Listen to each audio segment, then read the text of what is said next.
Hello guys, আসসালামু আলাইকুম। আশা করি সকলে ভালো আছেন। এখন আমরা কোথায় আছি জানেন? বাগেরহাট মাজারের দিঘির পাশে আমরা একটা সিঁড়ির সাইডে বসা। তো রিয়া রিয়া এই যে অনুভূতি কি? সেই গরম অনেক। বিষয়টা হয়েছে কি, আমরা এমন একটা সময়ে ঘুরতে আসছি, মানে এত রোদ, আসলে একদম বিকাল টাইমে।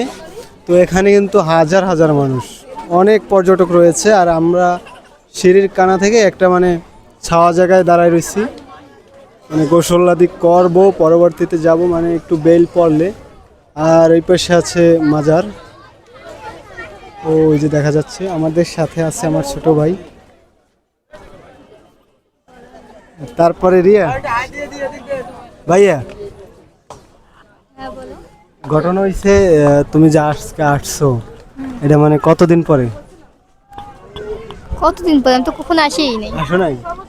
যাই হোক, আজকে আইসো, অনুভূতি কি? অনেক ভালো লাগতেছে। মনে মনে তো গালাগালি করতেছে, এত গরম। তা একটু হবেই, কে? গরম না অনেক, হ্যাঁ, গরম না অনেক তাই।